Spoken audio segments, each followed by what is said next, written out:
You heard about someone younger doing the thing you always meant to do, and something in your chest went tight before you could stop it. That tightness has a sound. It's a clock, not the one on the wall, the one that started ticking somewhere back there, the one you try not to hear. And under your daze now runs a sentence, so quiet you barely notice it's there. Maybe I already missed it. Maybe the best part happened while I was too busy surviving to feel it. You felt that, the sense that the doors are slowly closing, one by one, that from here on, life is mostly maintenance. Keep the job, keep the health, keep the whole thing from sliding, and try not to think too hard about the years you can't get back. That feeling is real. I'm not going to talk you out of feeling it, but the story it's telling you about your life is wrong, flatly wrong. And tonight, I want to take that story apart, slowly and carefully, and hand you a truer one to live inside instead. And before you decide this is just another comforting pep talk, It isn't. There's no flattery in it, and nothing invented. Only something true and harder and better than comfort. Because there was a man who spent his entire working life studying what happens to people at exactly this point, the turn you're standing on right now. His name was Carl Jung, and he said something that cuts straight across the panic you feel. He said the second half of your life is not the leftovers of the first. It is not the first half, only tired. It is a different task entirely, with its own meaning and its own reward. And most people miss it completely. Not because they run out of years, but because nobody ever told them the task had changed. So stay with me all the way to the end, because by the time we finish, that clock inside you is going to sound completely different.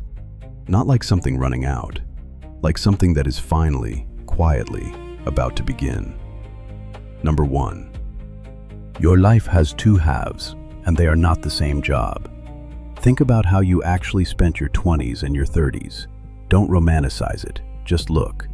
You were building an identity, a place in the world, a role solid enough that people could point at you and say, that's who she is, that's what he does. The title, the relationship, the house, or at least the plan for one. The version of you that could walk into a room and be somebody with a shape. That work was necessary. Jung would be the first to insist on it. You cannot skip it. A person with no built self, no structure, no firm place to stand, is not free and spiritual. They're just lost, and usually miserable about it. He called this stretch the morning of life. And in the morning, the sun climbs. Everything is expansion, more reach, more ground taken, more proof. The entire point of the morning is to build something solid enough to carry your name in the world. But then the sun reaches the top of the sky, and it begins, slowly, and without asking your permission, to come down the other side. Jung called that the afternoon. And here is the thing he spent decades trying to get people to understand. The afternoon is not a sad little footnote to the morning. It is not the morning with the color drained out. It has its own meaning, its own work, and that work is completely different from everything that came before it. In his essay on the stages of life, he put it about as bluntly as he ever put anything. The afternoon of a human life, he said, cannot just be a pitiful appendage stapled onto the morning. It has to carry a significance of its own. And this is exactly where nearly everyone runs off the road. They arrive at the afternoon, and they try to keep living by the morning's instructions. More climbing, more proving, more of precisely the thing that used to work. And they genuinely cannot understand why it suddenly feels hollow. Why the same winds that used to light them up now barely move the needle. Why they got everything the morning told them to want and feel strangely empty holding it. It isn't because they failed. Read that again. It is not because they failed. It's because they're running the wrong program for the time of day. They are trying to do afternoon work with a morning manual, and the manual has quietly stopped applying. So sit with the reframe, because it changes the whole shape of the fear. You are not behind. You are not running out. You are standing at the turn. The single point in a human life where the entire meaning of the thing is designed to change. That tiredness you feel with the old goals, the flatness where excitement used to be, is not decline. It's a signal arriving right on schedule. It's the morning ending exactly when it's supposed to. The problem was never you. It was that nobody told you the sun had crossed the top. Number 2. The self you built was partly a mask, and now it is starting to crack. To get through the morning, you had to become someone the world would accept and reward. Every one of us did. There's no shame in it. It's how you survive a society. You learned early which parts of yourself opened doors, and you turned those up loud. And you learned which parts got you punished, or laughed at, or left out in the cold. And you quietly folded those away where no one could see them. Jung had a precise name for the face you built to meet the world. He called it the persona. The word comes from the mask that actors wore on the old stages, the painted face they held up so the crowd in the back row could tell who they were meant to be. And the persona is not the enemy. You need one. It's the handshake between you and everyone else.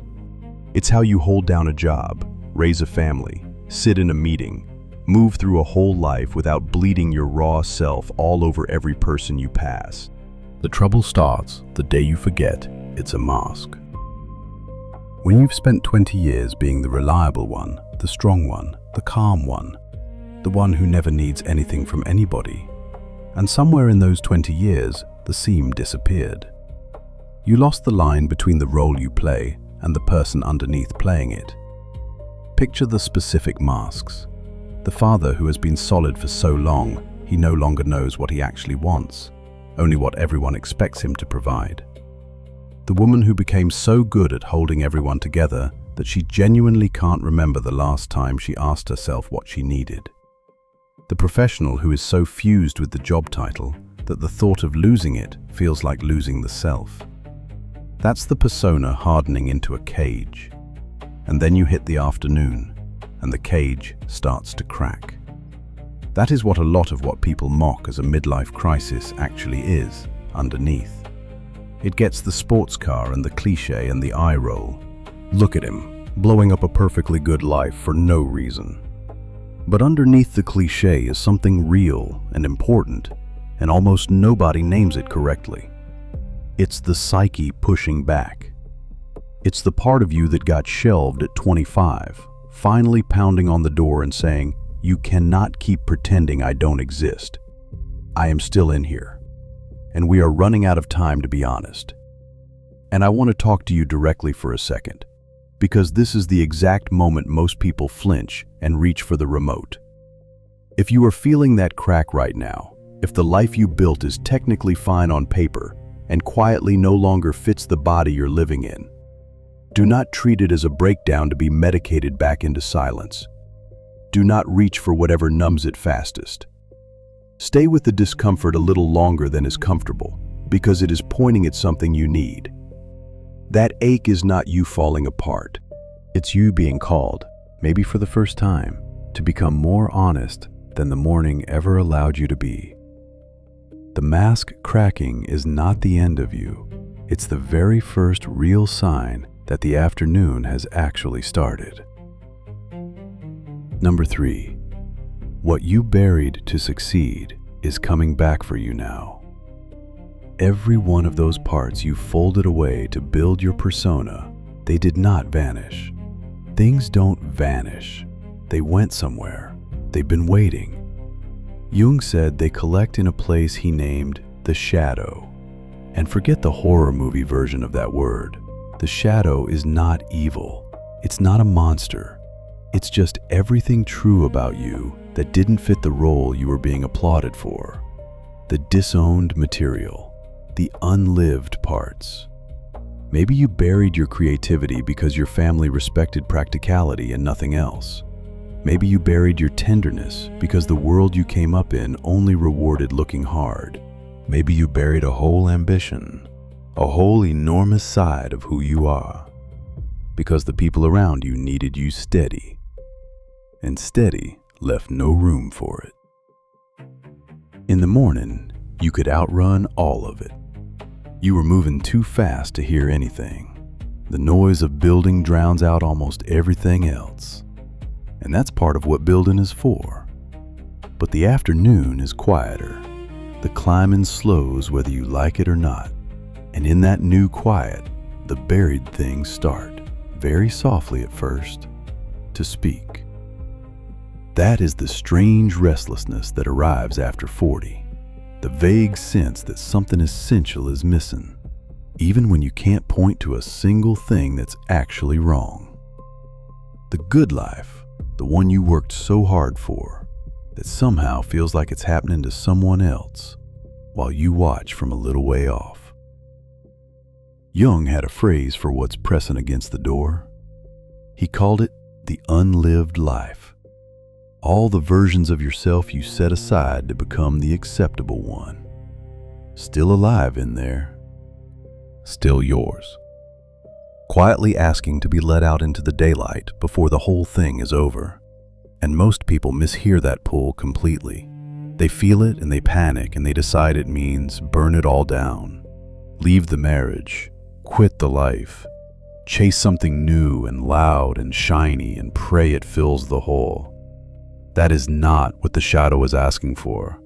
Almost never. The shadow isn't demanding you destroy the life you built. It's asking you to stop leaving so much of yourself out of it. To let the buried parts back in, and let the life grow wide enough to hold the whole of you. Picture a tree that spent its entire young life growing tall, all canopy, all reaching upward for the light, racing every tree around it to the sky. That is the morning. That is the climb, and it's beautiful, and it's fast. But a tree that only grows up and never grows down comes out of the ground in the first serious storm. The afternoon is the season when the growth turns downward, into the roots, into the deep, slow, unglamorous parts that nobody claps for, the parts that no one even sees. And those are the exact parts that finally make you impossible to knock over. So hear this clearly. What's coming back for you is not your ruin. It's the rest of you. It's the part of the harvest the morning never had time to bring in. Number 4. The task of the afternoon has a name, and it is not self-improvement. By now, a certain voice in your head might be saying, "All right, I understand. So I work on myself. I fix my flaws. I optimize the second half the way I optimize the first." That is the morning talking, and it is precisely the trap. Because that voice is trying to turn the afternoon into just another climb. The real work of the afternoon is not about becoming a better, shinier, more impressive version of the person you already built. Jung called the actual task something different. He called it individuation. And it's a specific idea, not a vague one, so let me make it sharp. Individuation means becoming the one particular person you actually specifically are. Not a better copy of someone you admire. Not the most upgraded, optimized edition of the mask. The specific, whole, undivided you, with all the buried parts finally carried back inside and integrated, instead of exiled. Hear the difference because everything turns on it. Self-improvement says, take the person the world already approved of and make him more so. Sand him smoother, sell him better. Individuation says something almost opposite. It says, stop performing the approved person altogether and become the real one, including especially the parts the world never voted for. Those two roads look nearly identical for about a mile. Same discipline, same effort, same early morning starts. Then they split, and they never meet again.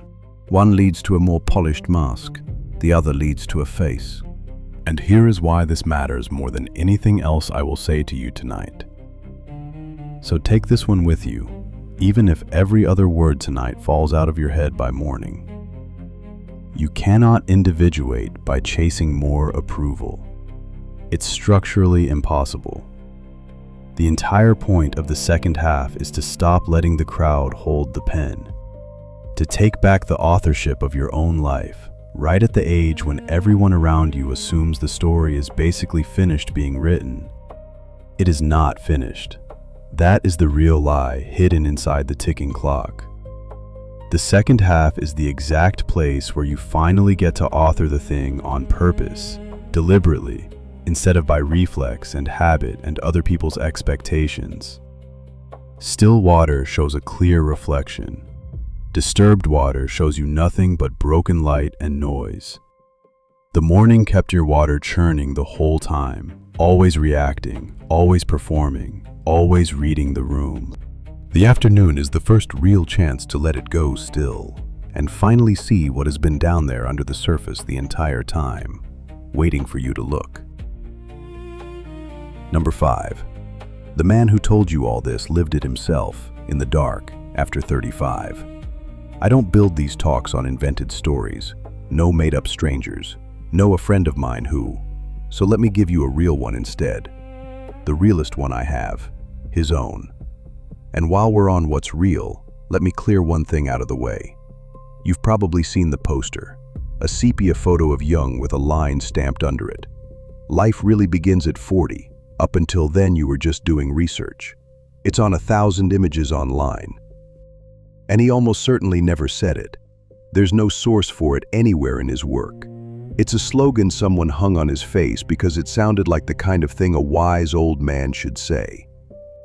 I could have opened tonight with it. I didn't because we don't put invented words in a dead man's mouth here. What he actually said is harder, and it's exactly what his own life proved. Jung was not lecturing from a comfortable armchair about a tidy theory he'd read in a book.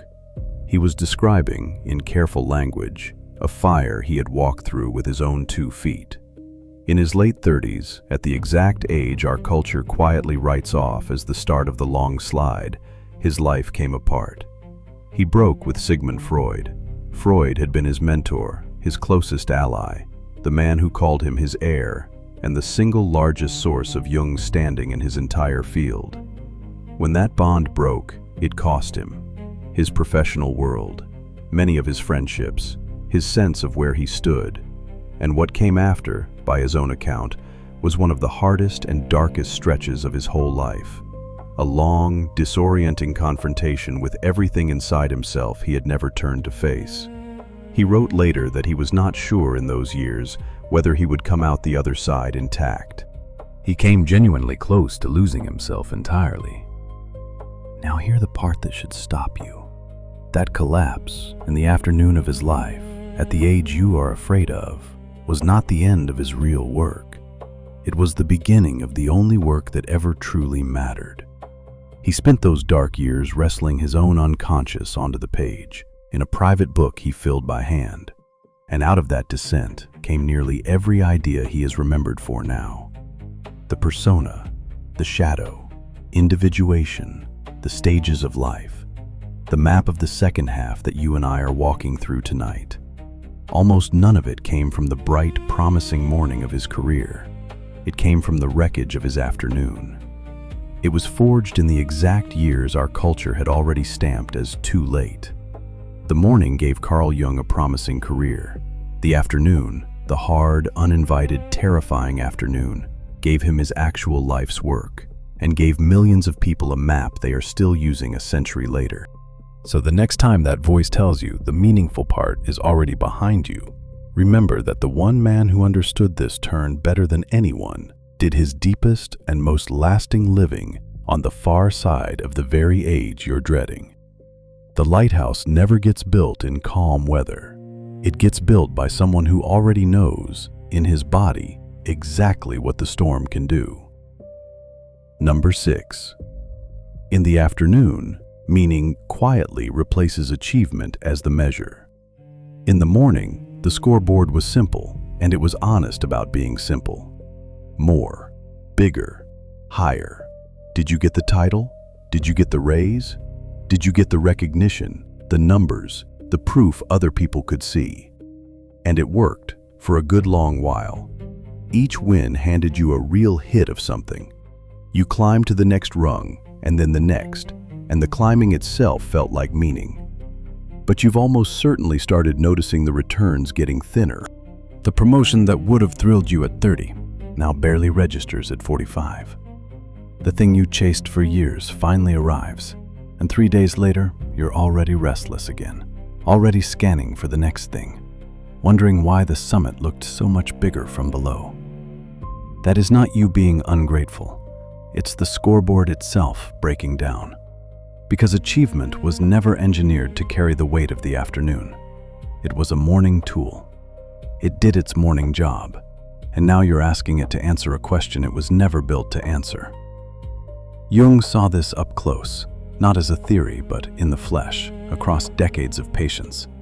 And he said something about it that is worth sitting very still for. He noticed that among the people who came to him in the second half of life, the ones past 35 or 40, essentially every single one was struggling with the same thing underneath their symptoms. Not really a clinical disorder in the usual sense, a loss of meaning, a life that had gone hollow at the center.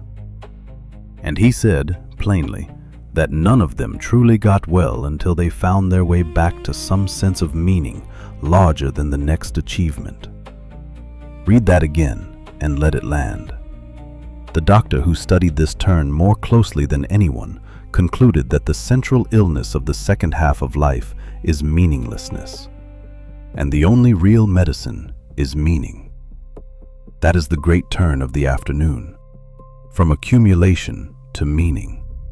From how you look from the outside to who you actually are on the inside. From collecting more of the world to finally digesting the life you already have.